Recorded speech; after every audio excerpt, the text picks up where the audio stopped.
are back with episode 19 of ICOPod. I'm Bob Collian Jr. and with me, as always, is Austin Skinner.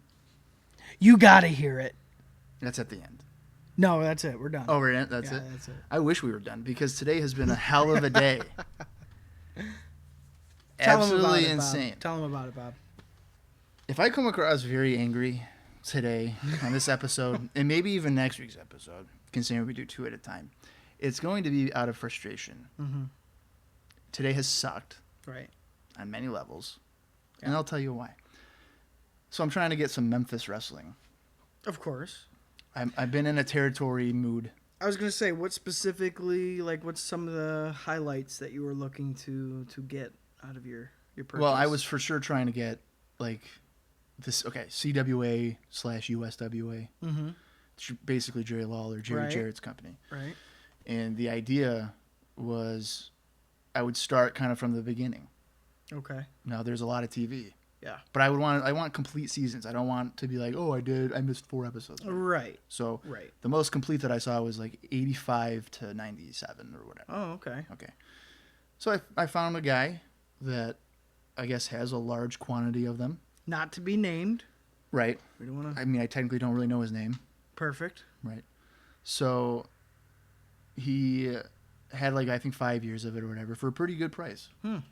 Like $25 each. Oh, wow. So I'm like, okay, cool. Well, he has his wrong address on the thing. But I didn't know that. So I had written a check and I put it in the mail and everything. And I let him know, he check's in the mail. He's like, here's my address. Well, I already sent it to the address you provided. The thing. Well, I moved months ago. You'd think, most normal people, I do an online service where people send me money. I should probably change my address ASAP. Right. And his reasoning is, I changed it months ago, or I haven't changed it, I moved months ago. Nobody does check. Is the only available option on the thing. There's no PayPal. Otherwise, I would just do PayPal. Right. But in the thing, he's like, just send me, you can send me PayPal-wise. I'm like, that would have been convenient 2 hours ago. Right. So I'm like freaking out about that type of stuff. So, I'm trying to think of ways to kind of get, because I live in an apartment complex. There's a little drop box thing. You can drop off your outgoing mail. And I'm thinking, okay. Simple enough. Yeah. It's already sent, whatever. And he tells me that bombshell. So I'm thinking, whose arm could fit in that so I could just get it out? Maybe most mature adults will be thinking, just cancel the check. Similarly what you told me. I wasn't going to bring it up. But, you shouldn't have. Yeah. Because I was pissed. Yeah. But that's what I ended up doing. I even called my mother. She was supposed to. I was like, what the fuck can I do? Right. And she didn't tell you could just cancel it? No. She was just like, this is the mail carrier. Oh, my God. Well, we'll get in this thing. I'm just like... No. So, sure, canceling the check cost me $15. Well... But I would rather have that happen than anything else. Than it take your fucking arm off. Right.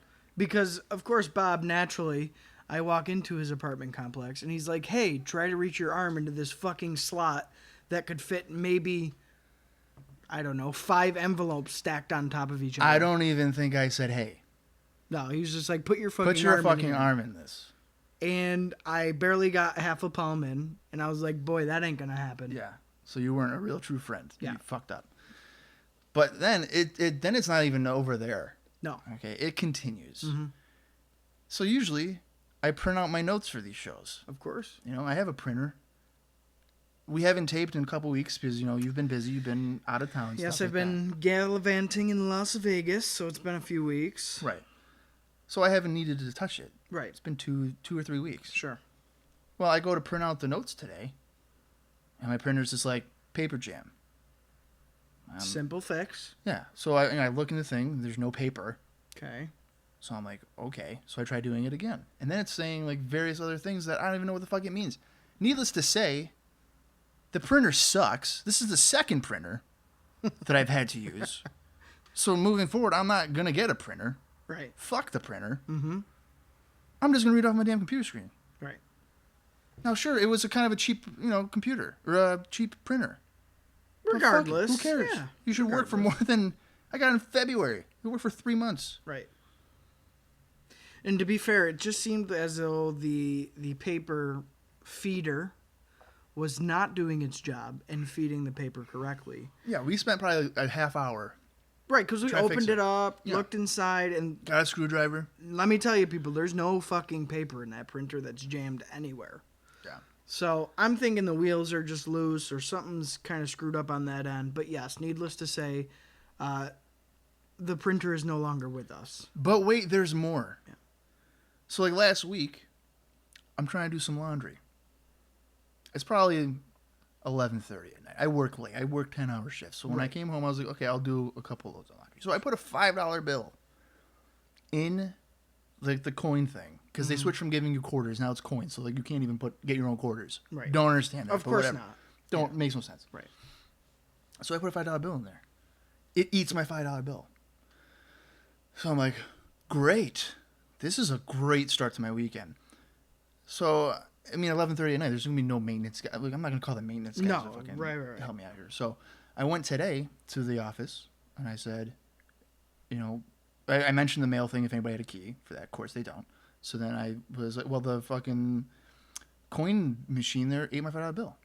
And she just shrugged her shoulders. Sorry to hear that. And I was like, is there anything we can do about that? Because, like, I didn't have bills. She said, well, I mean, in your lease, it says that, you know, the resident uses it at their own risk. The change machine. Yeah. Awesome. Which they own. Yeah. They use that. Yeah. It's not like an outside company where it's like, oh, tough luck. Yeah, like, oh, that's not on us. We'd have to call the other company to straighten it out. So I said, so I basically lost $5. And then she says, well, I mean, I'll mention it to maintenance, but there's no guarantee. So I'm like, great. This is just a fun-filled day. So let me subtitle that conversation for you. Hey, I lost $5. Hey, fuck you. Yeah. Hey, see you later. Pretty much. So there you go. But the silver lining in that was you were here when I walked out because I was going to have a friend of mine who had skinny arms to dig into the mailbox. I think that's a felony, though. Probably. But I let her know not to bother. And a woman from the office was like, "Oh, are you in 1101?" And I was like, "Yeah." She said, and she mentioned the whole coin thing. She said, "Well, we're gonna take care of it. We're gonna make it right." And I was like, "Thank you," because that should be the answer the first time. Yeah, not tough fucking luck. Right. So if at any point in time in either this week's episode or maybe even next week's episode, if you hear somebody maybe knocking on the door and I leave, it's likely me getting $5 in change for my laundry, and I'm most certainly going to keep it in. Oh, we're leaving it in. We're live, pal. Yeah. I don't think I've ever edited this really, aside from like episode 2 when I put in the Tatanka he thing. Oh, yeah. But aside from that, it's just us talking. I think that's the best way to do it. Because if we mess up, then people are like, haha, they're stupid. Yeah. Like I don't want the perfect podcast. Right. You know, I want people to hear us crinkling our papers and stuff like that. It's the real deal sex appeal. Yeah. With IcoPod. Very low budget. For sure. Yeah. So right now, Bob, we are currently sitting in the corner, the absolute corner of your living room. This is the icing on the cake, folks. Bob, why are we sitting in the corner of your living room? Oh, yeah. I forgot about that little tidbit, too. So the light in my dining room. Which is, of course, where we usually record. Yep. Apparently just blew out. Right. And I wasn't made aware of that until about 4:30. Yeah. It's 5:26 right now. I don't really feel like going to the store to get light bulbs. This is just, I mean, the light bulbs in my bathroom, I've been counting them. There was 5 that were lit up when I've lived here for 4 years, 3 years. Mm-hmm. All 5 of them lit up. Now we're down to 3. Right. So, you know, maybe the realistic answer is, Bob, change out your light bulbs, but I'm just procrastinating. That one I didn't even know. The living room, that was fine. Right. Well, and to be fair, the light bulbs are not regular light bulbs. They're like the big fancy circle light bulbs. Right. So those are, I'm assuming, more money anyway. So you have that to look forward to. And there's no promises that if you went to the store right now, bought light bulbs, and screwed them in, with your luck today, Bob, the fucking thing still wouldn't work. So you know what I'm probably going to do? I'm probably not even going to fucking bother. Yeah. And, oh well. Or just call maintenance. Well, judging by my luck with these guys, Oh, well, that was in your lease, buddy. tough luck. Yeah. Your lights go out, We're not responsible for light bulbs or any repairs. Yeah. Speaking of which, my heater, my thermostat here hasn't worked from the beginning. So it's consistently 75 degrees in here. Oof, yeah. So if I'm like sorting profusely, it's out of 1, anger, and 2, it's just naturally hot in here. Sure. I do live right next to a laundromat, so Right. That's okay. Okay, so I don't even know how long I rambled on that for. About 10 minutes of my life. I'm sure everybody cared about that. You're probably wondering, I need to know what happened on May 10th, 1993. All right, we're getting there. Yes. So let's move on. I just had to vent. That was my therapy. I think that was good for you. I'm not going to kill anybody tonight. Can you just stop squeezing my arm, though?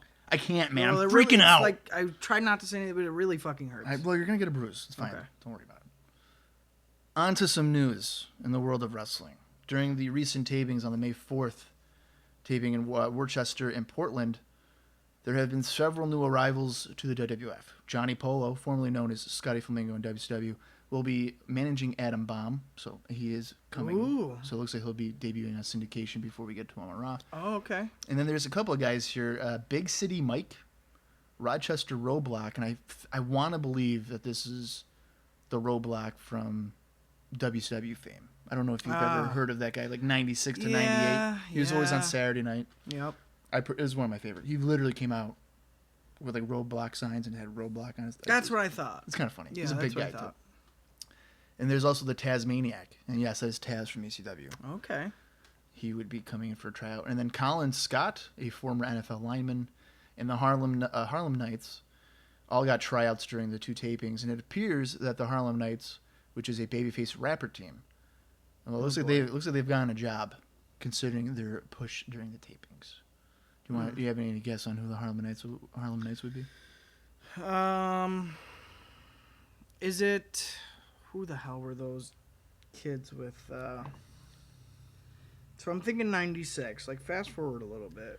Is it the same kids that were with early on? Why the hell am I blanking out on the name right now? Wolfie or whatever. Oh, PG-13? Yeah. No, it's not PG-13. Okay. Harlem Knights are an African-American tag team. Oh. And that would be Mabel and Mo. Really? Who eventually will be known as Men on a Mission. Yes. So what is their name they're going by right here? The Harlem Knights? The Harlem Knights. I want to think that's a Memphis thing. I could be wrong. Yeah. But they were being portrayed as the Harlem Knights. Oh, yeah. I would have had no idea. A babyface rapper team. African-American team. Would have had no idea. So that's Mabel and Mo. And I don't believe... I didn't mention anything about Oscar. So I don't know if Oscar was a late addition to that. But it appears that they will be coming in shortly. Oh, boy. Which, hey, I mean, we need more tag teams. We need fresher tag teams. Yeah, that's anyway, true. So okay. Two big guys, you know. Yeah. Razor Ramon is going to be working as a face after the King of the Ring pay-per-view on the house shows, at least. So Smart move. It looks like that could be a turn coming up soon. Yeah, it seems to be the last couple of weeks and really the month, following WrestleMania or even leading up to it. Crowds are really eating up his shtick, so that doesn't surprise me at all. Yep, and the Nasty Boys, they've been suspended apparently, but they are in fact coming back.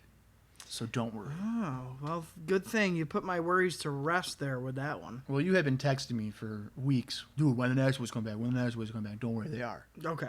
They're not going to lie to us. Good. So now house show notes, which obviously is when I picked two different shows and we debate on which one you would go to. Now this one's kind of interesting to me because it's on the same day, May 9th, 1993. There's a show in Springfield, Illinois, and then there's a show in Chicago, Illinois. And I looked it up.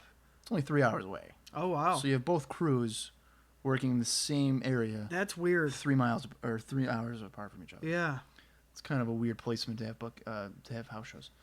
So the first one in Springfield, Illinois, saw Virgil taking on the Brooklyn Brawler, Typhoon taking on Damian Demento, Bob Backlund taking on Blake Beverly, The Undertaker, and Giant Gonzalez had another rematch from WrestleMania 9. Speaking of rematches from WrestleMania 9, Crush and Doink the Clown met in singles action in a match that should have happened at WrestleMania 9 but never did. Was Bam Bam Bigelow battling Kamala, and then in the main event, the WWF Tag Team Champions, Money Incorporated, defended against the Steiner Brothers. Yeah. I don't know about that one. Well, apparently 1,400 people went. Oh. Well. Judging by the report, That's... which I got from the historyofwwe.com. A great source. I mean, I'm on that site every day, so that's okay. Well, to be fair, I guess that's kind of what I expected. Pretty low attendance. I wonder how big the building could hold. Yeah, I don't know. Yeah. It's the Prairie Capital Convention Center. Oh, yeah. So maybe not too big, but still, there's no way that... You probably have a convention center. Yeah, there's probably... 5,000. I was going to say, that's probably not even half. Think about the On Center. Yeah. Convention center. Yeah. Huh. Very interesting. Yeah, I don't think that's a very strong show, to be honest with No, you. I don't think there's really anything. I mean, aside from the tag team match, but I'm not going to go for one Well, match. even for some of the rematches from WrestleMania, they're starting to kind of lose their fire, I think. So, by the middle of May, you should probably be switching it up a little bit, I think. If you're trying to pack in a building. Well, because WrestleMania was, April 4th? Yeah. So we're going more than a month ago. And there's nothing really been added to the feuds anyway. Not at all. So yeah. Especially considering the King of the Ring tournament. Exactly. So the other show was in Chicago, Illinois at the Rosemont Horizon. And apparently 3,600 people attended that show. I'm pretty sure you can fit a lot more people in the Rosemont Horizon. I'm sure, yeah. By comparison. But the card for that saw Owen Hart battling Terry Taylor in singles action. Mr. Perfect challenged the WWF Intercontinental Champion Shawn Michaels. Mr. Hughes took on Tito Santana. Yokozuna met Jim Duggan in singles action. The Head Shrinkers battled the Smoking Guns. Tatanka and Razor Ramon squared off in the singles match. And in the main event, Bret Hart met Lex Luger. That card sounded fucking awesome. I would go to that one. Yeah. I guess Chicago is a bigger market. I was going to say, that sounds like a show. Yeah, that sounds like a really good show to go to. I'm very interested with the, surprisingly interested in the Tito Santana Mr. Hughes match. I'm wondering just how much Santana was able to get out of Mr. Hughes. As far as some of the other matches, Yokozuna Duggan is a huge match, still with a ton of heat. I'm sure Head Shrinkers Smoking Guns was probably a pretty kick-ass match. Yeah, a lot of good stuff on that card, for sure. Yeah. I mean, even Owen and Terry Taylor. I'm not a big Terry Taylor fan, but that could be a pretty solid opening. Yeah. And in the results here, it has noted that Mr. Perfect pinned Shawn Michaels to win the title, and then later in the evening, it was returned to Perfect. So they're continually doing that. Right. On the house shows. They've done it before as well. So when did Owen return? Or when was he cleared again? I thought it was maybe a couple of weeks ago we talked about it. Well, he blew out his knee. Right. Leading, I think it was after WrestleMania, right? Mm-hmm. It was, yeah. I don't know, because even come the summer, I'm pretty sure he's on the shelf. I was going to say, yeah, I'm surprised to see him working on a house show here. Yeah, I don't know. Maybe light duty opening match, maybe? Maybe, I don't know. Maybe like a rehab thing. Seeing how but he can legit tore his knee up. That's why I'm pretty surprised to see him on a card here. Although it has been a couple weeks since WrestleMania, I guess maybe. Yeah, but I don't know. Even if you look at the timetable, if he blew out his knee in say April, March or April, for sure by the fall he's back. I mean, usually that's like a year-long injury, though. I would think. I wonder what he was doing to rehab that. I don't know, or how bad it was. I guess we don't necessarily. Yeah, I mean, I don't know the extent. I don't know the exact damage. But yeah, I think we would both agree the Chicago show is something we would probably go to. Awesome. Yeah, really good card. So on to some syndication. On the May 8th edition of Superstars, Mr. Hughes teamed with the WWF Tag Team Champions Money Incorporated, and they took on Kamala and the Nasty Boys.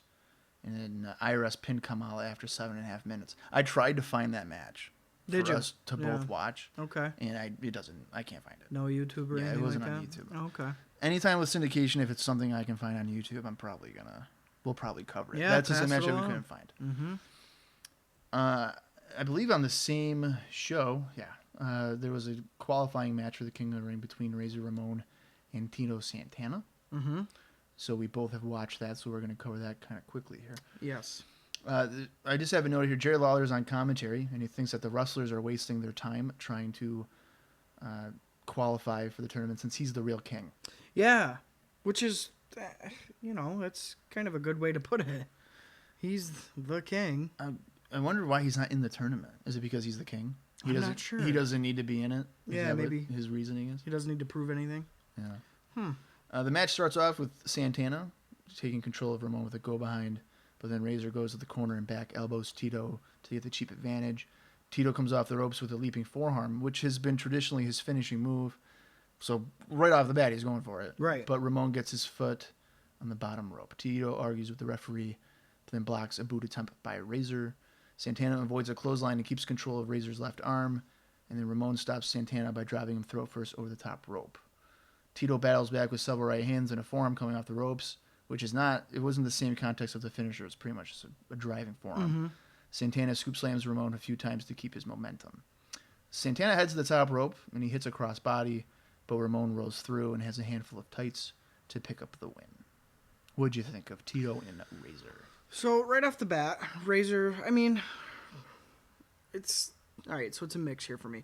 Razor's coming out. He's oozing cool on his way to the ring. He's getting unanimous boos though from the crowd, which I felt interesting. It could be filtered in, syndication taped. You never know. Definitely.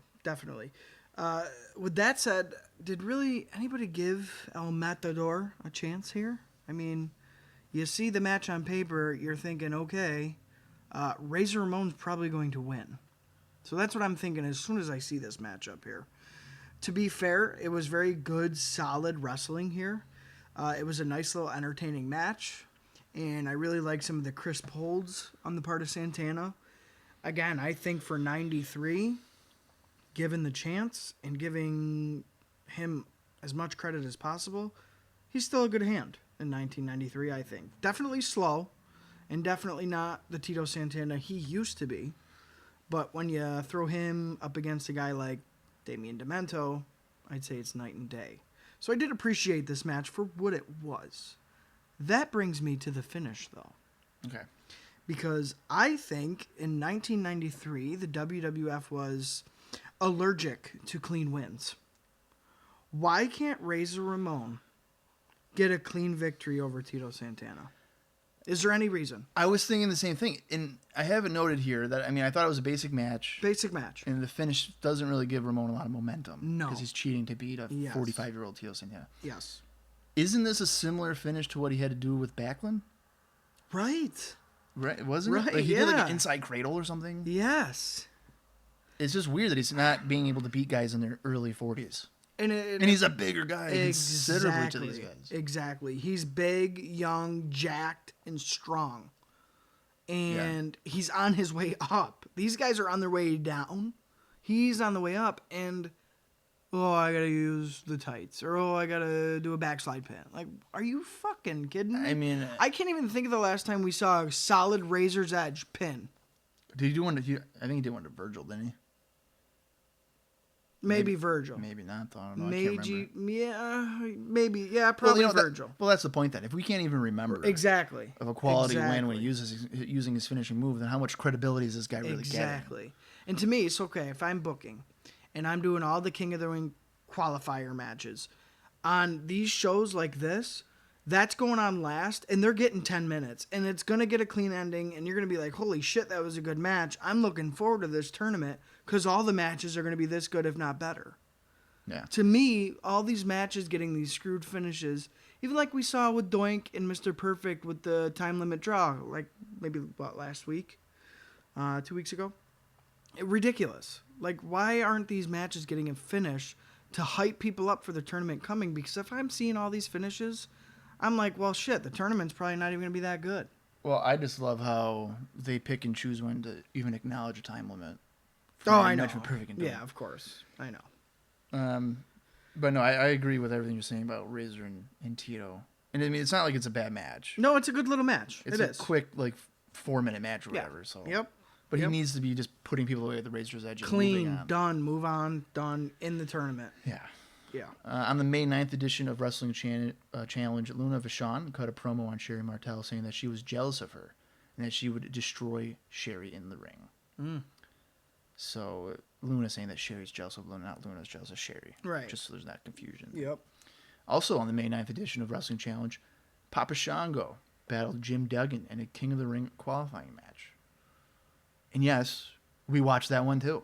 Oh, we sure did. All right, so Jim Ross and Bobby Heenan are on commentary for the match. Shango attacks from behind, clubbing Duggan with right hands to drop him to the mat. Duggan staggers Shango with a clothesline, then comes off the ropes with another clothesline to finally drop Shango to the mat. And then Papa Shango bails to the floor to regroup. Shango works over Duggan with more basic strikes in the corner, followed by overhand strikes to drop Duggan.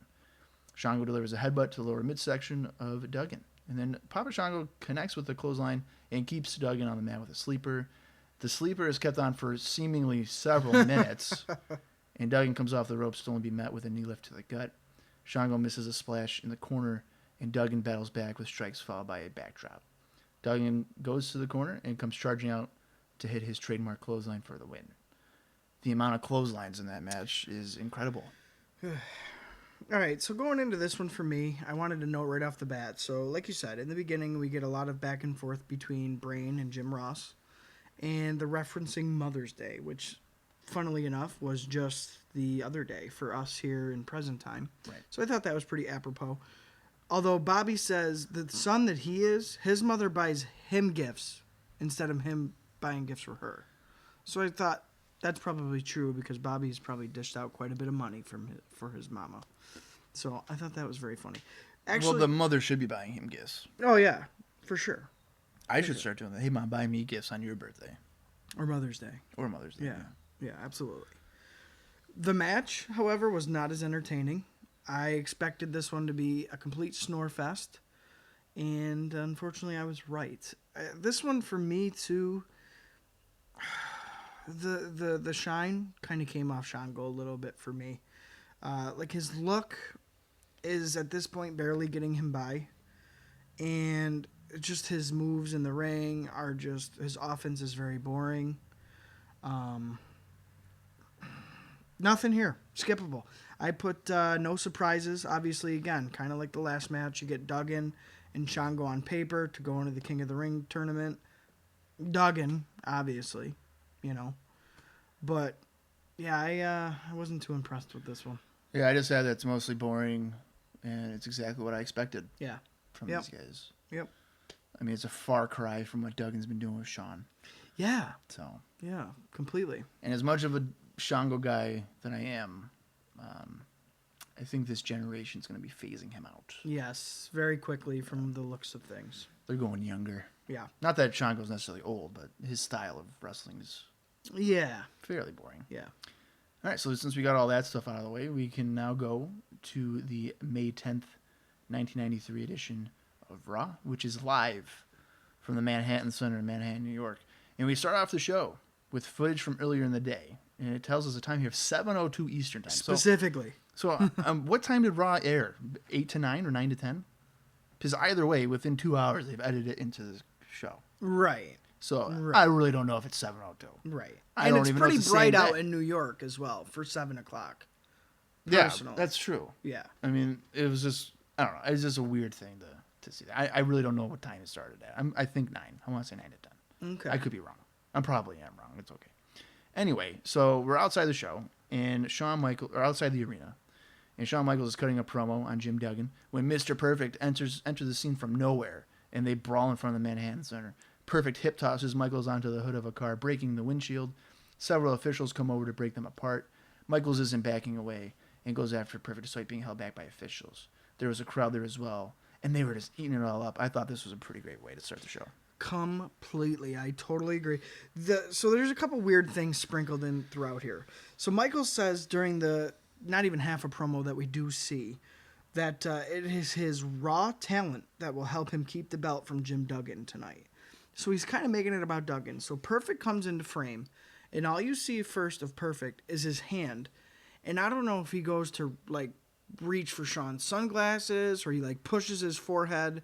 But it was a really funny way to start a fight. Because you'd think, oh, Mr. Perfect just comes in the screen and punches him. Well, no, he doesn't. He, like, pushes at his face. So that's what ignites the little fight. Probably even more disrespectful than punching him. Yeah. Just pie-facing him. Yeah, right. Speaking of funny things, so there is a small crowd that is congregated next to Shawn while he's cutting this promo with Lord Alfred Hayes. So when him and Perfect go into fighting, the camera kind of pulls out a little bit, and you see that the barricade is literally like 2 sections of the ringside barricade where fans could easily just walk around and be right next to the wrestlers. So that looked a little shitty. It's like, really, you couldn't spare a little or at least keep the camera in tight so you can't tell? So I thought that was hilarious that it's basically all set up. That's what that tells you. You know what I mean? That there's nothing unexpected happening here. The suspension of disbelief kind of goes out the window. It kind of got ruined a little bit. With that said, as soon as they kind of cross into the street area, significantly more people come into the area and into the view of the camera. Yeah, that's when I noticed it, really. Yes. So that was good. Once they pulled away from the sidewalk area and got out into the street, it helped. It brought you back into the moment. So, yeah, like you said, he throws Shawn up onto the hood of the car. Shawn's boot looks like goes through, or almost goes through the windshield. And it's pandemonium. You know, the officials are pulling the two apart, just like Bob said. And I'll tell you what, for a Raw opening, compared to some of the really cheesy, corny stuff we got, I was into it immediately. See, now I'm surprised you say that because you normally don't like when they do this. I usually don't. But if you're going to portray that it's unexpected or we're watching things as they unfold, that's one thing. I almost wish they hadn't have put the timestamp in there. Because if you would have told me this is moments before Raw's going on the air, I think it would have been a little bit more effective. That's a small gripe, though. Yeah, small gripe. Well, I mean, it's kind of random to have a guy talking about his opponent outside the arena because they don't ever do that, ever. Right. Yeah. I don't know. I just thought... So, I mean... It's an awkward way of going about it, for sure. It would be different, like, nowadays if they were to do that because I could believe if somebody was interviewing a wrestler for, like, a podcast or something. Right. But what are you really going to be doing What are you doing 93? outside? Yeah. With Lord Alfred Hayes is just outside the arena with you. Unless they're trying to think of doing a pre-tape. Right. For the actual show, but I don't know. Right. That doesn't make a whole lot of sense to me. What could we have done to make that make sense? Shawn trying to get into the building and he's like getting his bag checked by security or something? Like, how could we have done that? So, I mean, what you could do is I wouldn't have a guy like Lord Alfred Hayes do it. No. See, this would be a good example of like a guy like Rob Bartlett. Right. Where if he was trying to get a scoop for like his Before radio Raw show, started. like a radio show thing. Or like Bobby Heenan kind of trying to get a scoop for a hotline. Right. If you incorporate something like that. Right. So if Michaels is trying to get in the building and somebody's grabbing his bags and Heenan's like, all right, I need a scoop for the hotline. Like, what's your plan for Duggan tonight or whatever, blah, blah. And he's talking to him and then Perfect just comes in. Right. But the context here is that Lord Alfred Hayes like knew he was going to be there at 7:02. It's just and so did the fans. Like like I said, they had the barricade set up. It's like, oh, we're gonna have a little interview with Shawn Michaels out here. It didn't seem like a very well thought out context of it, but it was an enjoyable execution. Perfect, because it gives a meaning or purpose to the Perfect Michaels feud. And it's funny too. So once they get pulled apart, so they brawl, they get pulled apart. One of the fans holds up Perfect's hand as if he just won a match. So the fans are loving Mr. Perfect. And the pairing between him and Shawn Michaels, I think, brings almost the best out of both of them. To whereas So Shawn lacks a little bit of pizzazz on the mic, I'd say. And right now, I think Perfect has been really lacking in ring. So if you pair the two together and kind of marry those issues, they kind of cover for each other. Well, I think the argument can be that Perfect is kind of lacking in both. Oh, well, yes. But more so wrestling, I would think, right now. Well, the promos has been pretty bad, too, though. They're basic. Compared to what you think he doesn't even know Luger's name. Yeah. So compared to what you usually think of Perfect, like, oh, he was a pretty good promo. Yeah. Like, right now, he really isn't. No. So I think that pairing makes sense to me. And the fans are loving it. And I got to say, I think this is the most important feud we have going on since WrestleMania.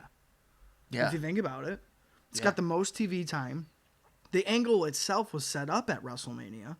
So with this, I think they're doing great. Yeah. Well, I mean, it's this and really Michaels and Duggan. Yeah, well, right. That's been a nice little... Part. Yeah, that's been a TV feud. Yeah. Yeah. So they're doing a great job here with Michaels. I thought it helped both guys out. I thought it was pretty gritty. It helped kind of portray the unpredictability, even though you could kind of see through it. And the most important thing to me, Bob, and you'll think this is a small thing, but there was no commentary over this. It was dead air. And all the audio we got was outside. Vince wasn't calling the action. Bobby wasn't making joke. Like, it was just... Well, they wouldn't. I don't think they would do that. I'm glad. I'm glad they didn't. Because, like I said, I feel like it makes the moment a little bit more real. And this isn't the wrestling. This is something else. Yeah, when you keep it just the natural sound in that environment. Yeah, I agree with you. Very effective opening. Yeah. So we come out of that, we go to the Raw opening video, and then we go to the arena where Vince McMahon, Bobby Heenan, and Randy Savage open the show, and they promote what's going to be on the show. Heenan thinks that Jim Duggan paid off Mr. Perfect to take out Shawn Michaels, which, who knows? That could happen. Could be. Heenan reminds us that Yokozuna will be a lumberjack later tonight, and he may be out to get revenge on Duggan. And then Savage considers Mr. Perfect to be the perfect lumberjack. Is it weird that I think it's weird Yokozuna is ringside and will be a lumberjack for the IC championship match? Like, this guy just fought in the main event of WrestleMania. Well, I mean, it is a little weird, but... I get the Duggan thing. Yeah, I was going to say, that's probably what ties it in. I get the Duggan thing. But even still, think of it today as if... And I know, I hate to go off track, but think of it today whereas if Brock Lesnar just lost the belt to Daniel Bryan. So a really big fan favorite. I think that just caused multiple people to have an orgasm, probably. But go ahead. Yeah. And then you have a match on Raw, and it's Seth Rollins versus Finn Balor for the Intercontinental Championship. It's a lumberjack match. And Brock Lesnar, just because him and Finn Balor had a little bit of a past, is ringside. I see where you're going with this, and I can see the viewpoint of it kind of makes Yokozuna look like a mid-carder. Yeah. It kind of devalues him. I can see that because, I mean, he's going to have a title match here with Hogan, and he's just getting involved with... Exactly. Yeah. Probably better off just keeping him away. It just seems like a waste. Like, if you're going to have Yokozuna on Raw, why is he... Again, don't get me wrong, I get the Duggan thing. But utilize him more than that. That's just like a throwaway, especially when we get to the match. Just don't do that. Yeah. Don't do that. Yokozuna's not a lumberjack. He doesn't even understand English, right? Did we establish that? Well, that's what we're supposed to believe, but I think he does know, like in the kayfabe. I think he does technically know. He knows a little bit of English. Yeah. Well, to be fair, the lumberjack rules might be a little bit confusing to somebody who maybe doesn't speak or understand the greatest English. So if you think about it in that sense, would he really get it? Probably not. See, that's a fair question, and then it's also just amazing that we're putting so much thought into this, and then the guys that put it together, we're probably like, fuck it. We just put him out just there. Just get Yoko in there. It doesn't matter. I know. But sometimes you have to. Like if I was a writer, right, or a promoter, a booker, whatever, right, like, my brain would be continuously thinking of stuff like that. Yeah, to not ruin anybody. You don't want to ruin anybody. And if something's just like silly like that sheds a bad light on Yokozuna, don't fucking do that. Don't do that. Just keep him off. Keep him off. Let him do a backstage thing with Fuji. Or just don't even use him. I don't want to jump too far ahead or anything, but I don't even think Yokozuna and Jim Duggan really interact again, to be honest with you. So once we get to the match, we'll talk about it a little bit. But yeah, it's just, I don't know. This is weird. I don't like it. Maybe it was just supposed to be a way to draw more people into the match. Like, oh my God, what's Yokozuna? Yeah, Yokozuna's on the outside. What's going to happen? Yeah, but then you know who else was outside the ring? Iron Mike Sharp. Yep. So. And Terry Taylor. Yeah. So, what do we really care about there? All right. Opening contest for the show here is Bam Bam Bigelow taking on Typhoon in a King of the Ring qualifying match. Bigelow comes off the ropes for a shoulder block, but doesn't have much luck with it. Typhoon just absorbs any shoulder block attempts. Typhoon scoop slams Bigelow rather easily, and then Bigelow barely gets Typhoon up for a scoop slam and misses a falling headbutt coming off the ropes. So let me stop you right there. Go ahead. Really quick, Bam Bam's in the gear you picture him in. So he's finally got his good gear on. It's the black with the purple flame, red flame, yellow flame. So he's finally figured that out.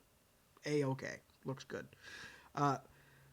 Typhoon and him. So here's your match. You got Bam Bam, Typhoon. Obviously, Typhoon's not winning. Again, that's how I think when I see this. Going into the match, it started off as a really good big man's match. I thought they were working really pretty quick for two big guys. But then you get to this part right here where you just left off, where I cut you off. Is that a gimmick? Like I can't slam him? See, or is he really struggling? I think Typhoon may have gone like limp on him. Like sandbagged him. Yeah. Because Bam Bam, either he's a really good actor, or Bam Bam was really fucking struggling because it was supposed to look like a scoop slam. Yeah. And it ended up being, I got him, holy shit, he's heavy. I dropped him on the ground. Yeah. No, when I was watching it, my immediate reaction was, wow, he can't pick him up. And I wasn't sure, like, okay, maybe they're trying to bill it as, because Typhoon, I think, maybe had 40 pounds or something on Bam Bam. Because he was like, Bam Bam was like 360, and then Typhoon, I think, got announced at 400 or something like that. So it's like, okay. They were both that much Yeah. in terms of what they were billed as? Well, they're billed as that. Right, that's what I'm saying. So I'm thinking, okay, maybe, they're playing that into it. But, dude, the way it looked like Bam Bam just dropped him and couldn't hold the weight. No, that's what I took it as. Yeah. I didn't think he was acting it. No. And I feel like if he was acting it, then or if it was an act job, like commentary would have built it up, but they just ignored it. No, totally. They just didn't talk about it. Yeah.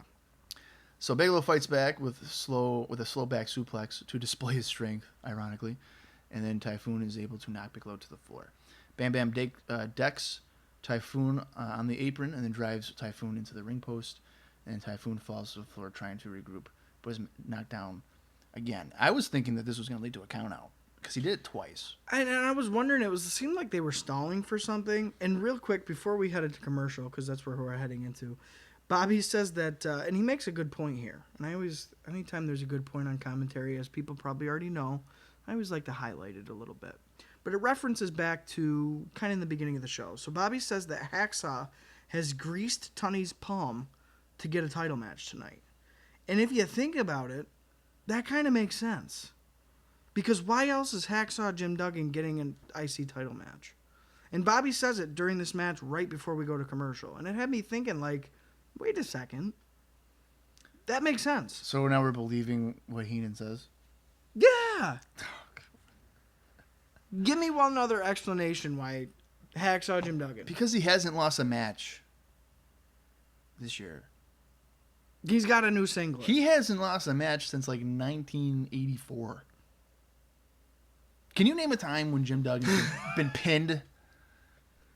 Like, for real. I'm pretty He sure. beat Yokozuna in the Knockdown Challenge. I'm pretty sure Owen Hart pinned him like 3 Raws ago. What? No, he did not. No.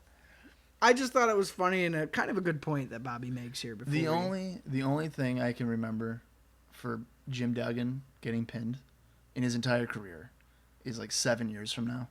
7 years from 93. On Nitro. When Goldberg like beats him up when he had like kidney cancer or something. And he's like punching him in the kidney. Watching that as a kid, it traumatized me. I was like, what the hell, Bill? Yeah. That was pretty bad. Well, before we go to commercial, they note that Bigelow has like a gash on his head. Oh, yeah. But it's not from this match. Like, he had that from the beginning, and I was looking at it like, what is on the top of his head? And it's definitely like a scab of a wound or something. Well, it's funny because I have that noted. I totally forgot that even happened. So, yeah, like you said, it's definitely visible the whole match. And then when it starts to open up a little bit, the announcer's like, oh, my God.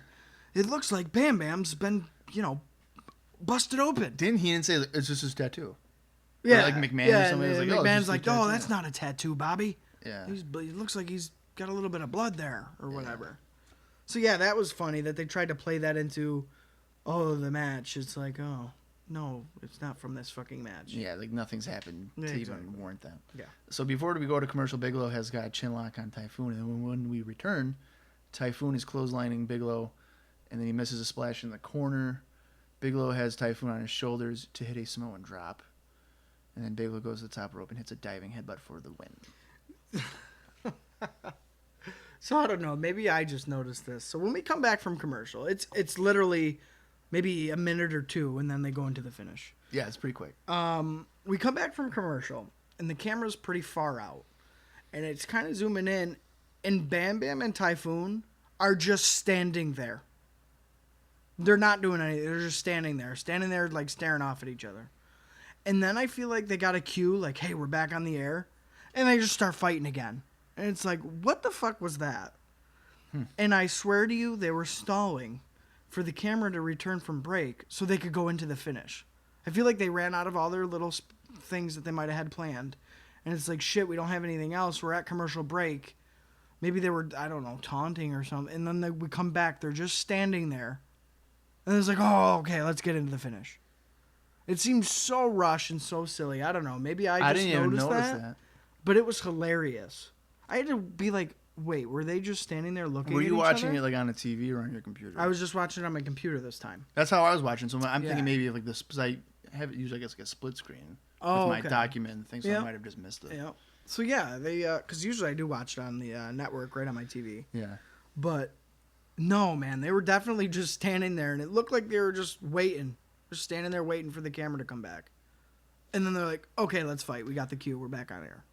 I could totally see that happening. Yeah, to it be was honest with it was not good, not good. you. So as for the match, I thought throughout the match, aside from the scoop slam, that there was some decent strength shown from Bam Bam Bigelow, and that the victory is ideally what you would do if someone needs to get momentum. Right. And Typhoon being used to be putting over guys is probably the right direction for his career at this point. Oh, and especially for a guy like Bam Bam Bigelow, I really like and give these guys credit because the way the beginning of the match started, you could have said it was Scott Taylor and I don't know, Shawn Michaels, and they were working at the same pace. And that's not a joke. Like, they were really hauling ass. I think both of these guys in this match did work off their ass pretty good. It wasn't as slow and plodding as I thought. Not it was at gonna all. Not at all. With that said, it kind of fell off the rails for me, again, and maybe that's just my interpretation of it when we came back from commercial, but I think the worst part for me is, so Bam Bam wins, walks out. On his way out, you can still see kind of the ring in the background. Typhoon immediately just stands up. It's like, oh, the match is over, and is like exiting the be. Oh, ring. I saw that, yeah. Are you Right fucking after his kidding? finisher. Right after it. Yeah, because I remember seeing Bigelow goes to the floor, and then Yeah. instantly Typhoon is on his knees. And then it's like, what happened? yeah, Like, it's not like a roll-up that nothing. Ramon did to Santana. Or No, he hit the it's- finish. Yeah, like you should probably be out for a little while. Dude, yeah. That Yeah, was I so saw that. bad. Yeah. So I saw that and I was like, you know what? No. Not okay. Not okay. The match was decent for two bigger guys, but dude, these finishes lately, even though this was a clean one, With the finisher. with the finisher, So. you ruin it by fucking standing right up and acting like he gave you the finger poke of doom. Right, and the thing with that, though, is I wonder if wrestlers do that to, especially if they know they're on the way out, if they do that to maintain their credibility. That's what I'm If thinking. they were to go to like WCW or the Independents, be like, oh, well, I got right back up though. And look at how he, like you said, look at how he almost pretty much sandbagged him on the friggin' the That's slam. at least what I took it as. I mean, it could have been a situation where Typhoon didn't even know he was going to do that. I don't know.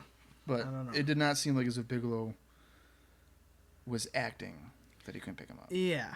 And so I don't know. What do we think? Do we think Typhoon's starting to go into business for himself a little bit here or what? I would hope not. I've always heard that Typhoon's a good guy. Yeah. Like Maybe he's too just nice guy, frustrated. like a Bobby Eaton. Like he's too nice of a guy. Yeah. I don't know. He just might not know what to do, what's going on. Yeah.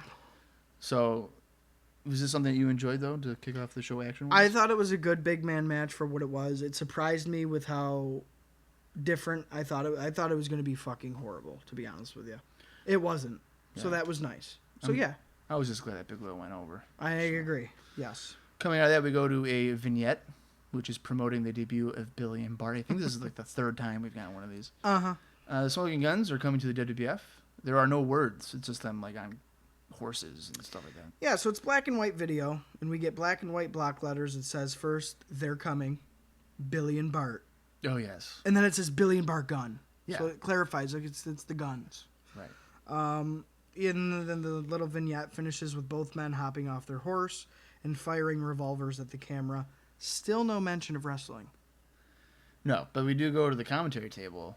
I believe we go to the commentary. I didn't write it down here, but they mentioned that the Smoking Guns will be making their debut on WWF Mania on Sunday morning. Yeah. Well, I was kind of bummed about that. Why on Mania? Save him for Raw. This is Raw, the first time you're going to could see do- him. Yeah. First time, Monday Night Raw. You're not going to see him any other time. This is the premiere show.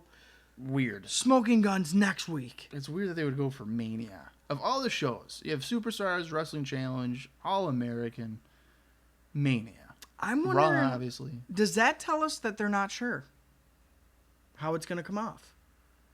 Maybe. Maybe they're worried. Are people going to laugh at these Cowboys? Well, they would have known that when they taped the match. Yeah. But like you said, why Mania? Maybe they're not sold on him completely. I don't know. I mean, I could see Mania being a good idea to maybe debut guys in the future. Like, oh, check out these guys at 11 a.m. on a Sunday. It gives you a reason to watch the show, I guess. Like, Right, but tune into Mania. Literally by 94, Mania doesn't even exist. I know. So it's like I know. 2 years, like, we don't care anymore. Yeah, I don't get that. Coming out of that, we see that everyone, and I mean everyone, Savage, Heenan, the crowd, myself, and I'm sure Austin here, are freaking out about a Raw girl in the ring. Yeah. And let me tell you, she is smoking hot. Yes, this was another... of probably the hottest one they've had on there. This was another highlight, for sure. Yeah, for sure. She was a dime piece. Yeah. I don't know if people say that anymore, but good Lord. We're saying it here, brother. Yeah. We're giving you the scoops. She was hot. She had realistically, 2 scoops.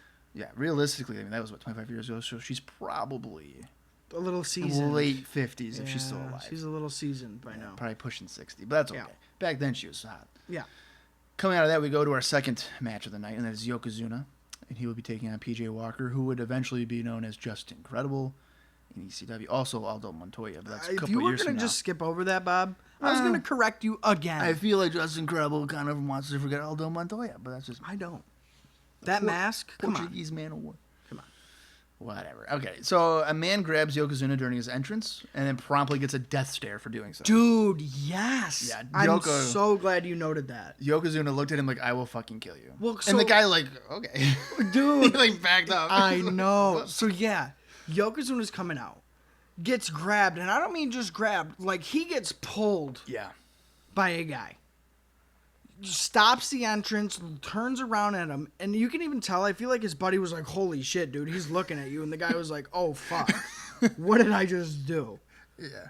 But that kind of told me, like, maybe people aren't so scared of Yokozuna anymore in the crowd. Like, they kind of don't care about this guy. Well, they don't care about anybody. I'll pull you over to the... I'll stick my middle finger right in Lex Luger's face. I don't care. Yeah, but I would not pull Yokozuna. No, but I think he regretted it because he did He was like, oh shit. So I think Yokozuna's over as a monster heel. He's like, I don't fucking want to do that. Not only did the guy back down, but like 5 other people around him were like, oh fuck, I'm about to get beat up too because I'm next to this guy.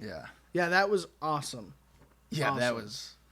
Could not believe that somebody pulled. It was such a badass response though from Yoko. He just looked at him and like it was like a 3-second stare down, and he just continued.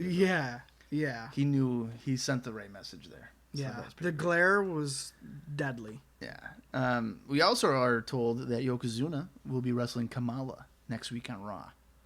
Oof. Can't wait for that dream match. Yeah.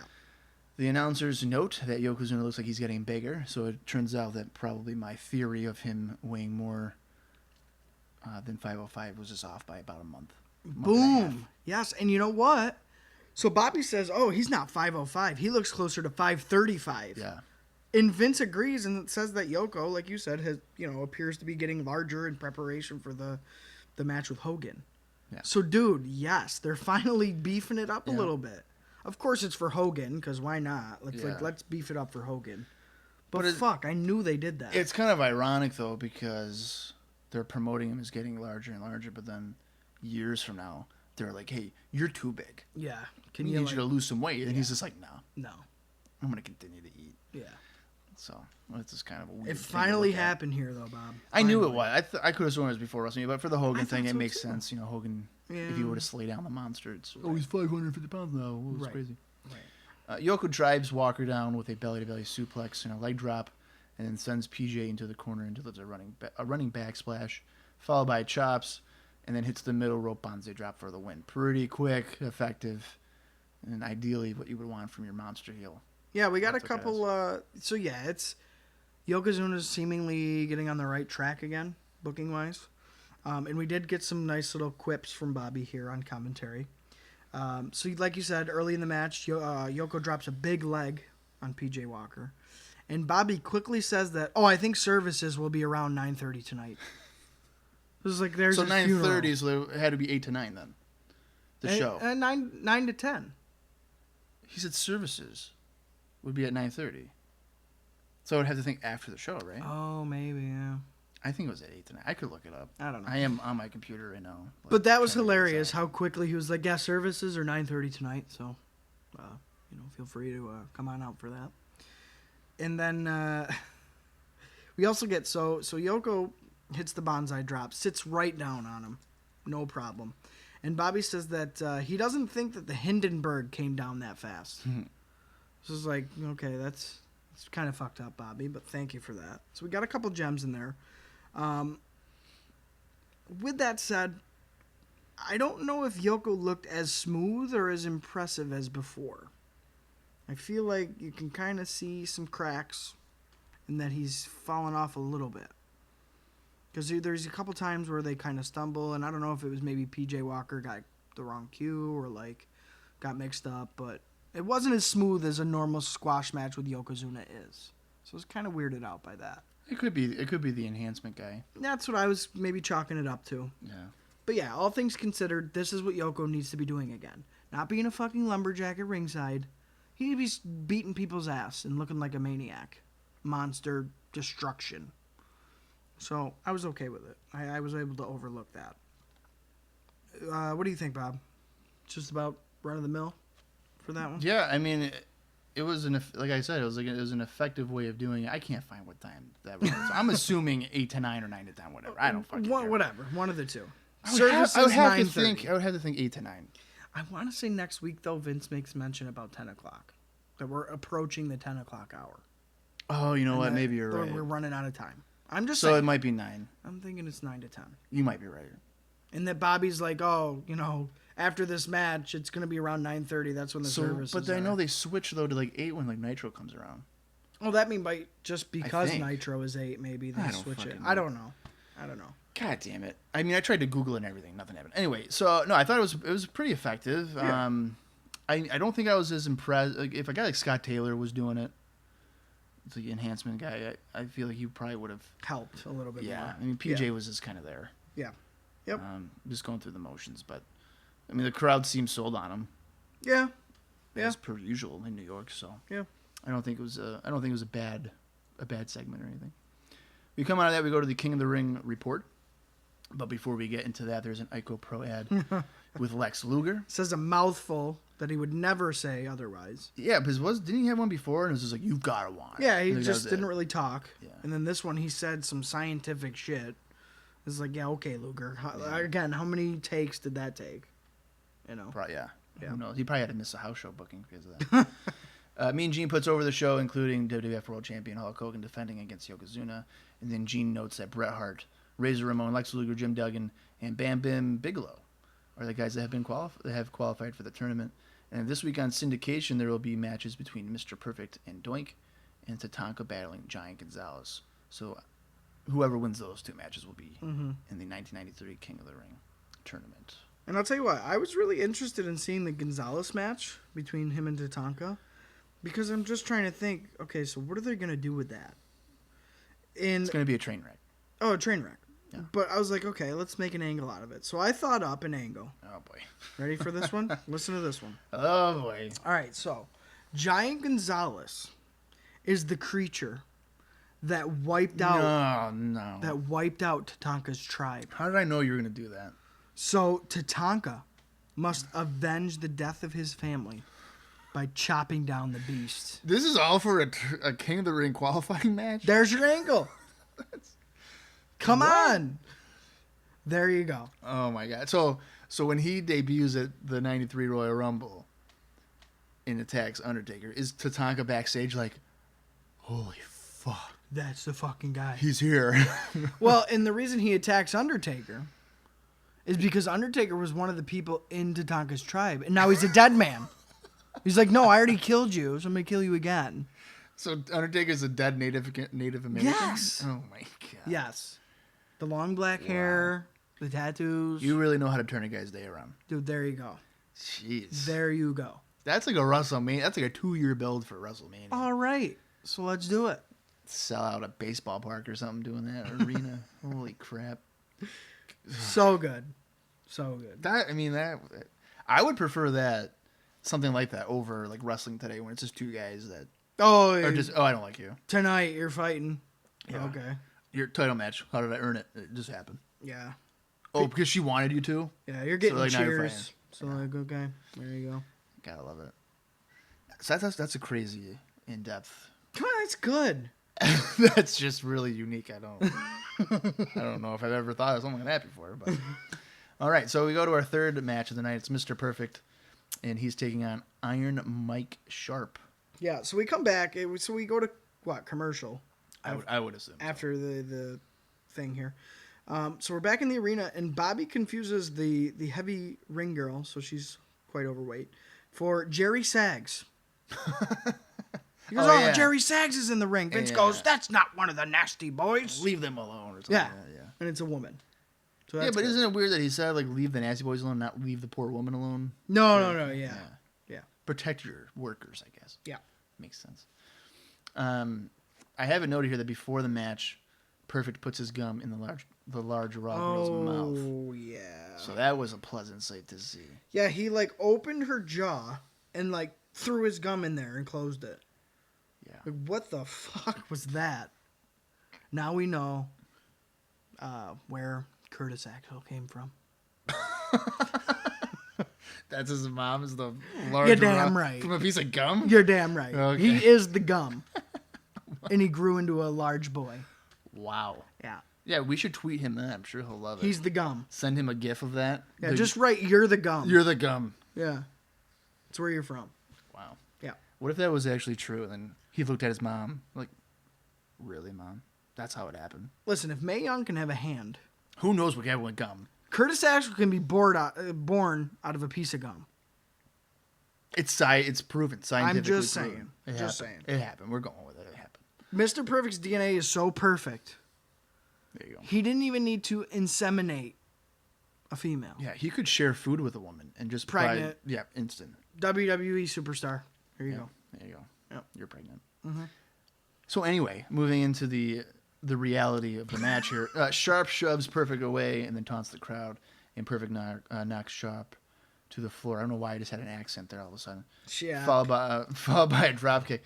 Perfect ducks a clothesline and then works over Sharp with several chops, followed by a rolling neck snap. And then Sharp cuts Perfect off with an eye rake and delivers several more chops. They begin to trade chops in what is turning into a really hard-hitting match. I was just going to say, they were chopping the absolute shit out of each other. Yeah, but it was, like, intense. It seemed like, okay, they're shooting right now.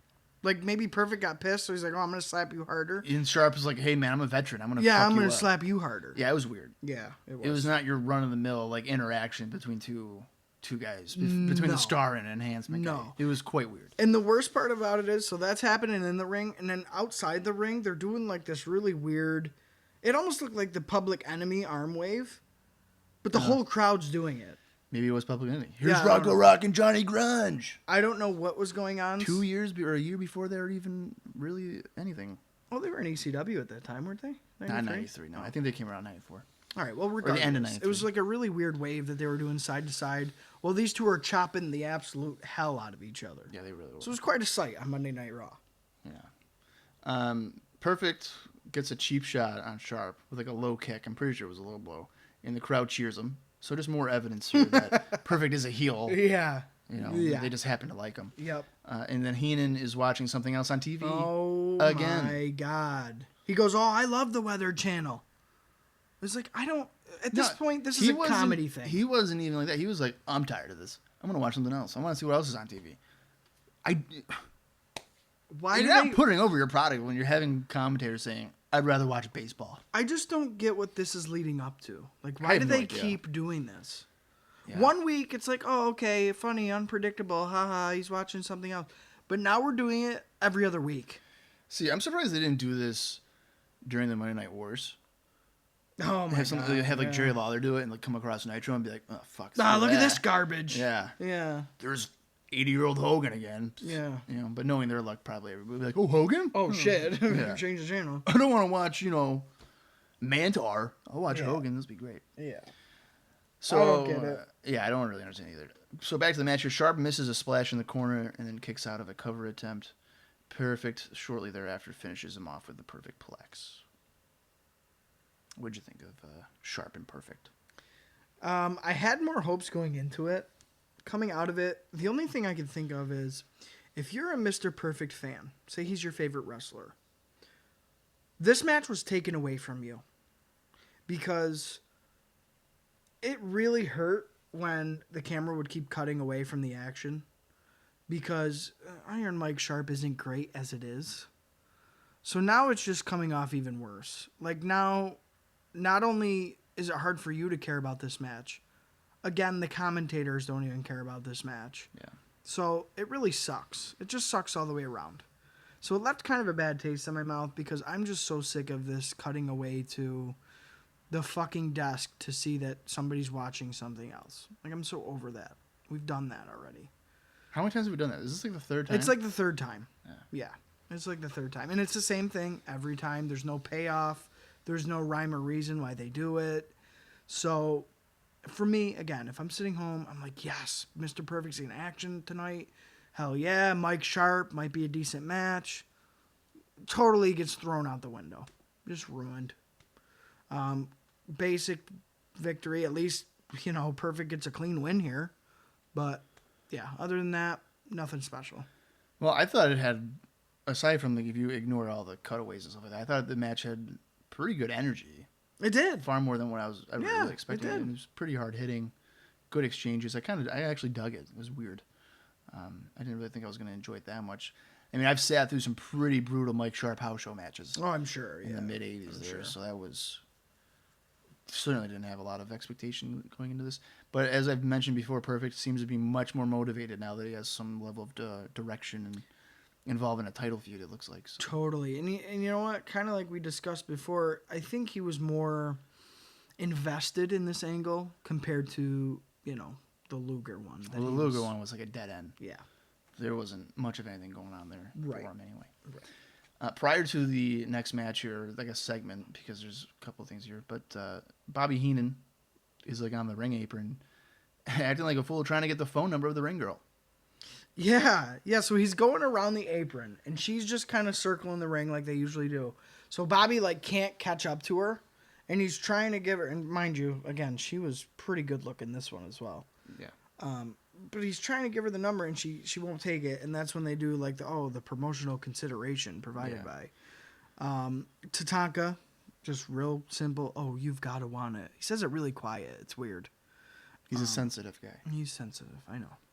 His people have been through a lot. And they have the monster now, Johnny Gonzalez. He's got to fight him. Right. We went through the scalping thing. That's a sore subject. You know what I mean? Sore subject. I just love how they transitioned away from that. Completely. With Shawn, and then they go right back to it with Bigelow. Yeah.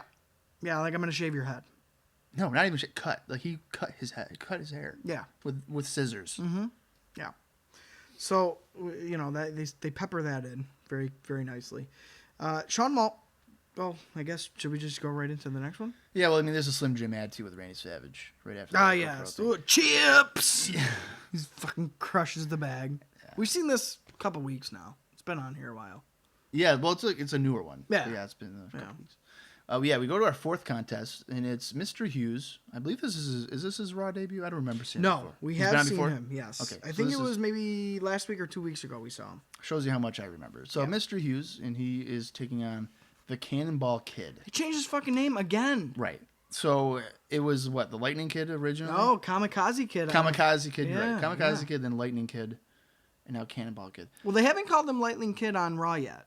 That's what his tights say. That's what I was going to say, because on the tights it says Lightning Kid. Yeah, tights say Lightning Kid. McMahon was going to say, oh, it's Lightning Kid. Oh, wait a minute. I've been informed it's Cannonball Kid. Yeah, so even he didn't know what the fuck was going on. Right, so if he's been on Raw with Kamikaze Kid was the first thing he was announced as. Right. Now we're Cannonball Kid, and his tights say Lightning Kid on it. Well, L Kid. Oh, yeah. No, so with a lightning bolt. With a lightning bolt on there. So you can pretty so much it's very confusing. Yeah. Before the match, though, the announcers are surprised to see that Harvey Whippleman is managing Mr. Hughes. Mm-hmm. And that is because on the syndication, I think next week's episode, I'll make note of it here, but it's because on syndication, Mr. Hughes has been being, offered by different managers. A lot of being recruited by different managers. Ah. So that's an angle on syndication, and apparently they just said, hey, we'll just put you with Whippleman on Raw. Here's what it is. Totally ignore the angle and the proper build-up. So apparently Harvey Whippleman will be managing Mr. Hughes moving forward. Bobby Heenan claims that he knew that Whippleman was managing Hughes. He just, no one outscoops him. Didn't want to say anything. Yeah, he doesn't get outscooped or anything like that. Yeah. As for the match, your Kid runs into a clothesline and a right hand. and Hughes plants Kid with a power slam for a near fall. Hughes picks up Kid by the neck and then drives him down to the mat. And then Kid is sent hard back first into the corner, and Hughes continues with a big boot and then a side slam for the win. Big boot looked brutal. Caught him right in the face. Right in the face. I think I had to go back and double check it to see how good it was, but it did. Oh, yeah. It was pretty well connected. Yeah. And I even like the side slam because he lifted him with pretty good air. Oh, dude, yeah. So yeah. And you know what? Right here, right about at the wrap up of the match, the crowd was chanting for Mr. Hughes. Were they? Oh, they were. I didn't notice that. Because he was looking like a force. Well, I mean, I thought it was a fine enhancement match. Totally. I mean, Kid bumped around for him and made him look like a monster. Totally. So, I mean, if these are some of the things that we'll get out of Hughes, sign me up for him being a heel in the company. Yeah, I'm down with it. Like, I'm totally fine. He's got a good look. For sure. You know, he's got the glasses and everything. He just looks like a mean guy. Oh, for sure. Mean mugging all the time. You know, like I've said before, I'm not crazy about the fact that him and IRS basically have the same outfit. But with that aside, it's typically, like if I'm trying to think back here, I don't mind Mr. Hughes. Mr. Hughes doesn't annoy me. To where some of the bigger guys where it's like, you suck, annoy me. Well, I don't even dating back to his WCW stuff, I don't think I've really ever seen enough of Hughes to really form an opinion. Maybe that's why, like, he gets lucky, he kind of slips under the radar. It's like he doesn't stick around in places long enough for you to be like, I don't like you. Yes. You're not good. Yes. Which is a great business plan. Completely. If you work with WWF for, say, 6 months, and you go back to WCW, and then go back, it's kind of like what Sid did. Yeah. Yeah, well, that was like 2 years at a time, but he never like overstayed his welcome. Yes. Because he would always, fuck up or something. Yep. But Yep. That's okay.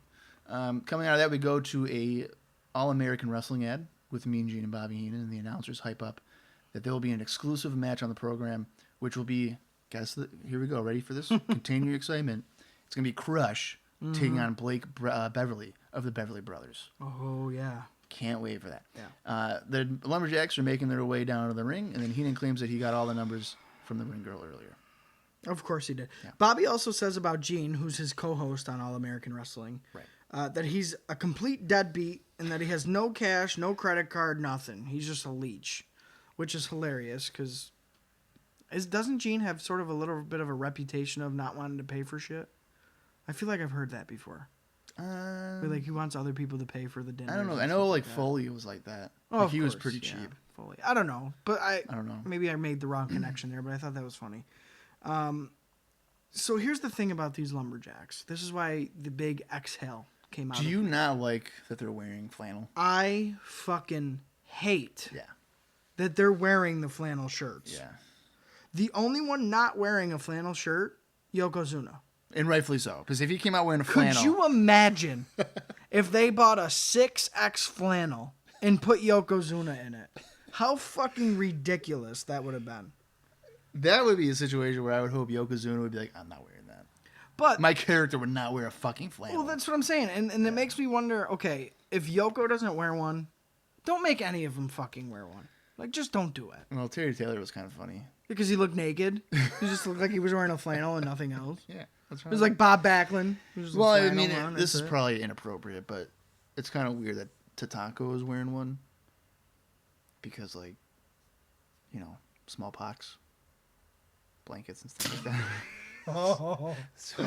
Oh, shit. I remember, like, in the 4th grade watching a video of, like, tribes just basically being killed because they would, like, lace things with diseases on them. Oh, my God. Pretty traumatizing as a 10-year-old kid or whatever. Oh, boy. You know what? That's the first thing that came to my head when I saw Tatanka come Didn't even make that connection. I was like, oh, wow, that's kind of weird. None of the flannels were flattering on anybody, although Bam Bam looked pretty damn good in a flannel shirt because it was like cut off. You could see his black sleeves underneath.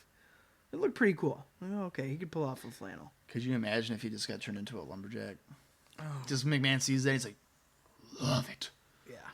You're a lumberjack. Oh, God. So, yeah, man, I hated the shirts. I'm sorry. I hated the fucking shirts. No, it's okay. I won't hold it against you too much. Yeah. I probably understand it. So. Like, we get it. We're lumberjacks. We don't need the fucking shirts. Yeah, but they're probably just taking the paycheck, so they'll be okay. So coming out of that, we go to before the match, Duggan goes to the floor during his entrance and then just decks Yokozuna. There's a cheap shot.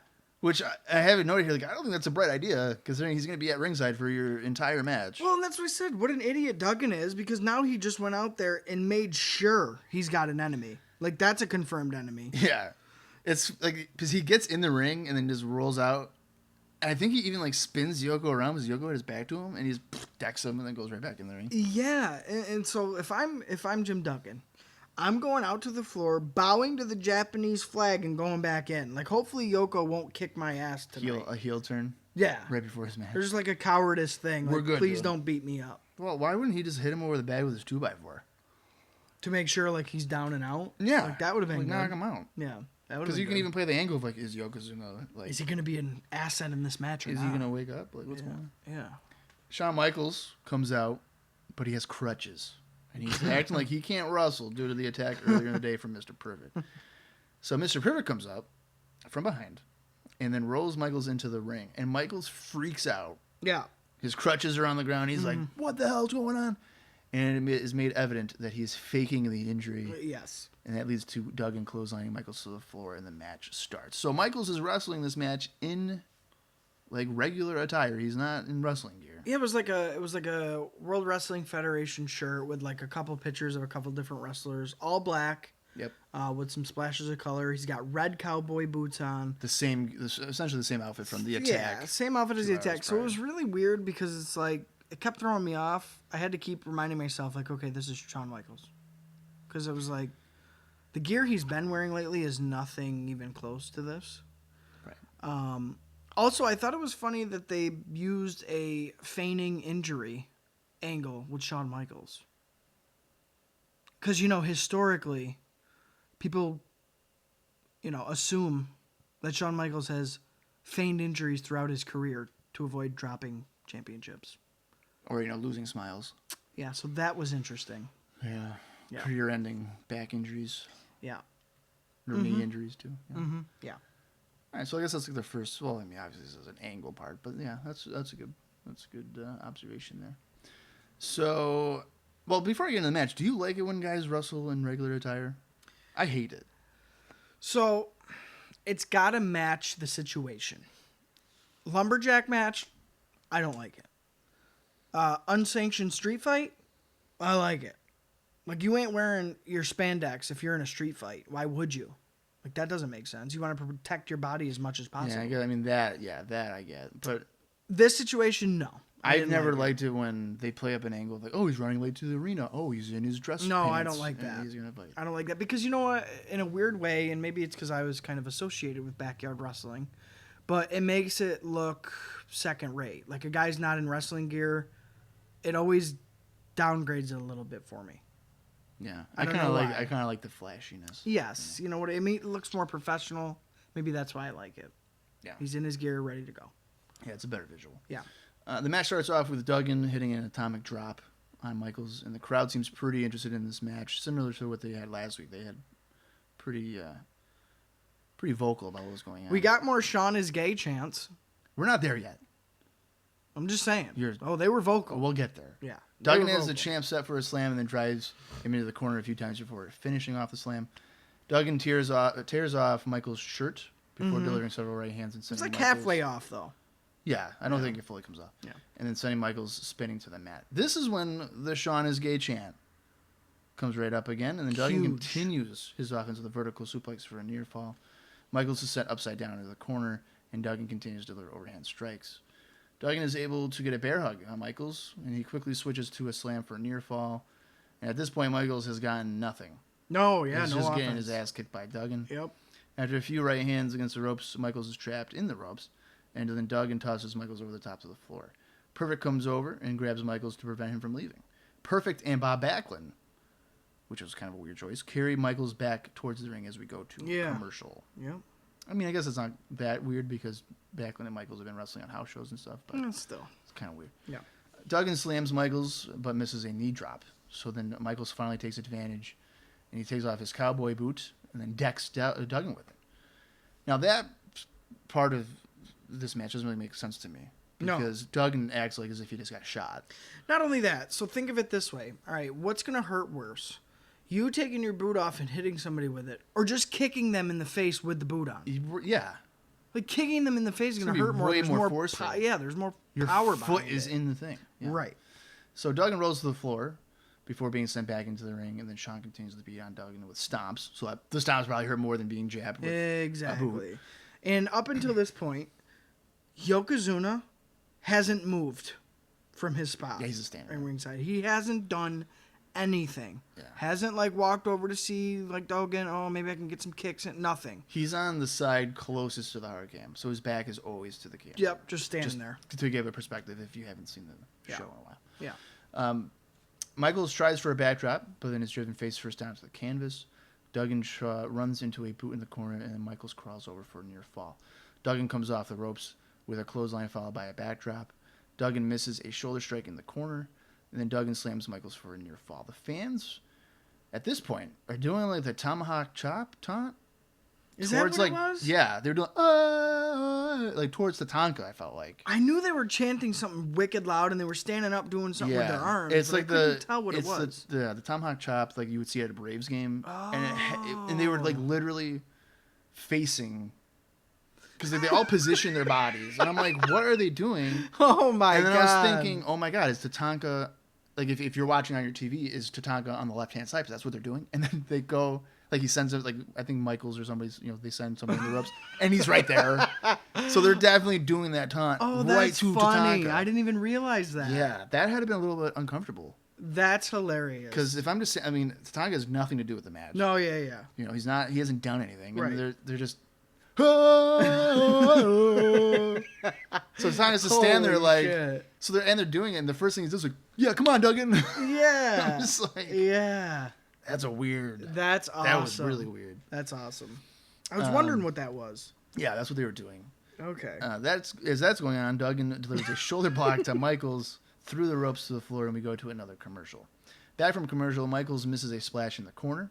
Bam Bam Bigelow gets on the apron to distract Duggan. It was weirdly timed. I feel like he mistimed it. Bad setup. Because he gets on the apron, and Bigelow's like, you got something to say to me? Yeah, like, what do you mean? Like, you came out of nowhere, man. Like, Duggan's been getting beat up for about 4 minutes. He's not saying nothing to you. Like, what is going on? Yeah. Poorly timed. Yeah. And that allows Michaels to deliver a knee strike and then sends Duggan to Yokozuna on the floor. And then Yoko promptly kills Duggan with a leg drop.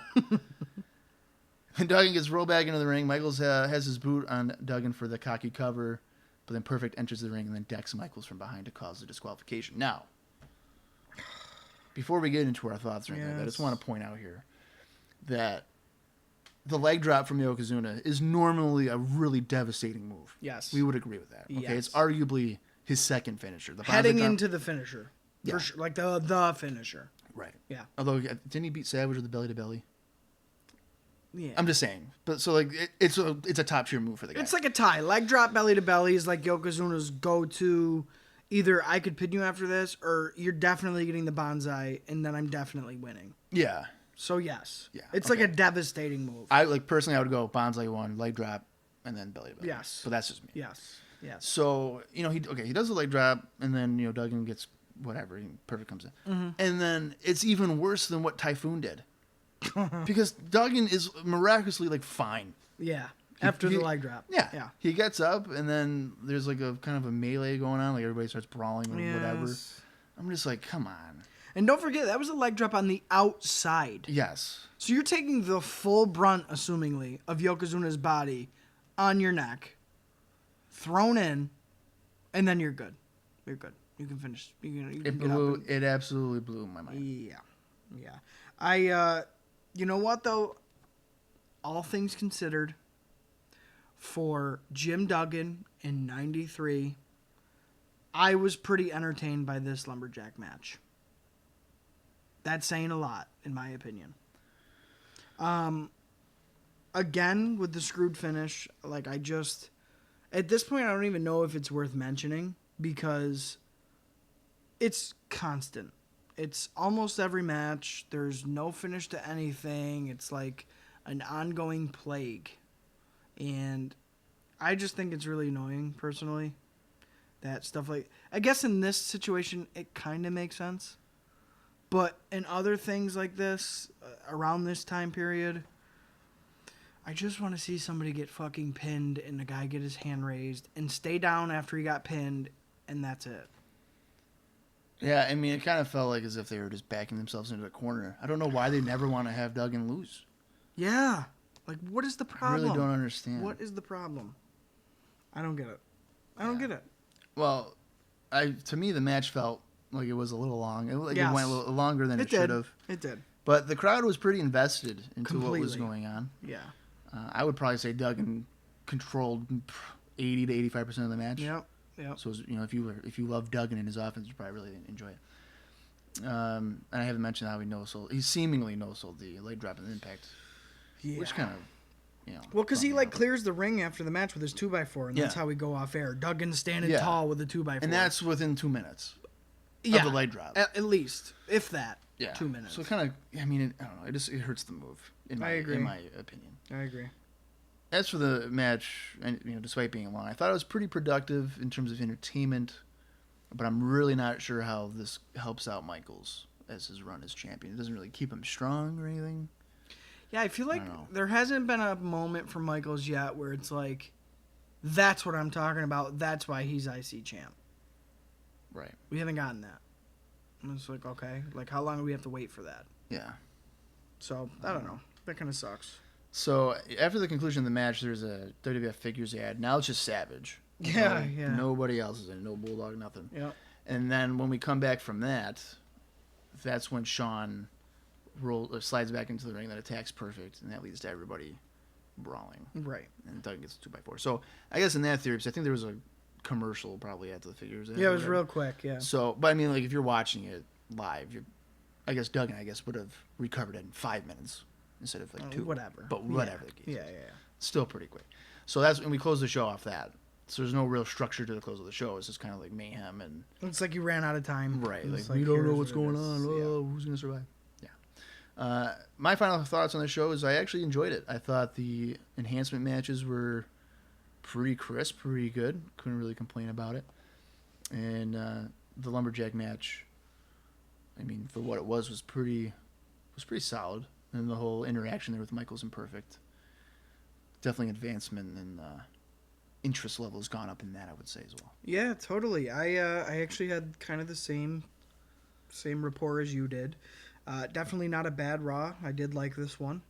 None of the action seemed to drag too much. There wasn't a lot of hokiness on this Raw.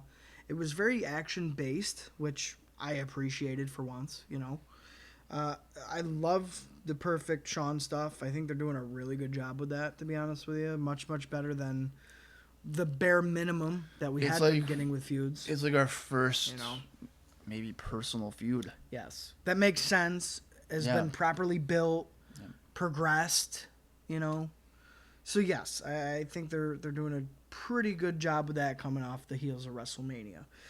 With that said, even though Shawn hasn't had that definitive moment as this is why he's the champion, I think he continues to shine, despite bumps in the road.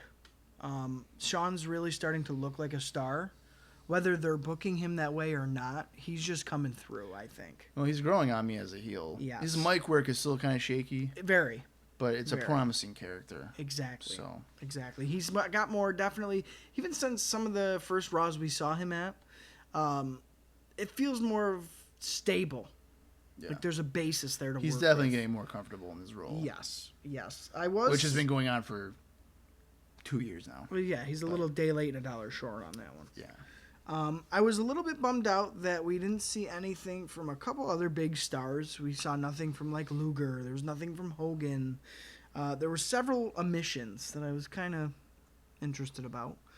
And I definitely get the vibe that a lot of guys are getting sacrificed as far as TV time goes to ensure that some of these other guys are getting TV time. Guys like Mr. Hughes, Bam Bam Bigelow, they're definitely trying to, like we talked about in the beginning of this episode, mix in those new talents, those new characters to paint with. Because a lot of the guys don't need the TV time. I was going to say, they need to get fresher and younger, new characters. And I think we're really starting to see that. I would say within 8 months to a year, most of the time, you're probably burning through a character. Totally. If it's not a substantial. Yeah, so like totally. Papa Shango, for instance, like He's used up. he's used up. I agree. Yeah, like he's agree. well past his usage. He was Right. probably past his usage after the Warrior thing. Well, same thing with, like, you could say the Bushwhackers and all these yeah. other older guys who Raw really heavily featured. They're not really doing that anymore. They're already kind of deciding to flip the script on that. Yeah. And we're only in May, you know. Right. Yeah. So I guess we both enjoyed this one, right? I did. It was a nice welcoming back because, like we said, it's been a couple of weeks since we've watched So anything. you guys, it's like nothing's happened. You Right. know, it's still. That's why we Yes. always do these, just in case one of us gets busy. So. Right. For us, now, if this had been a show like... What was one of the really rough ones? The night after Raw. Or WrestleMania, the night after WrestleMania? Or yeah. Yeah. The night after Raw. Yeah, the that night Raw, after like, if it was one of these, I'd have been like, dude, I don't know, man. Or like- Like, let's just stay done. Like, we're done. Or like the 322 Raw. Like the one before March to WrestleMania 9. Yeah. That was tough. Yeah, brutal. Yeah. So, Which is weird because you think going into Mania you would want. Biggest, best shows. But I feel like they're kind of getting a spark here. on the Completely. It programs. feels different. Like, Yeah. this episode felt different. Yeah, it did. I don't know, like a more energized crowd too. And I Completely. love that it's live. When it's live, it's a huge difference. You got anything else for this week's? We were about an hour and a half in. If you take out the 10 minutes that I was complaining about my life. That's essential. We need that Yeah, part. we needed that, I guess. Has this made you get in a better mood, Bob? Yes. We brought you out of the darkness. Yeah. Okay. I mean, what can you do? Right.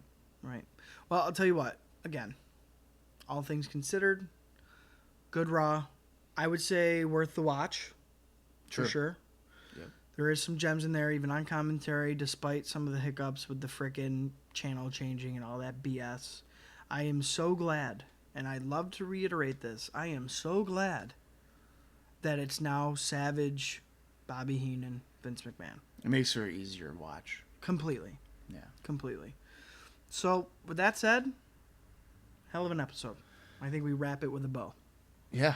Don't forget, if you want to interact with us, share your comments on anything, you can email us at icopodcast@gmail.com or find us on Facebook at icopod. And I also made a Twitter page. Haven't really been active on that. It's just icopod. Okay.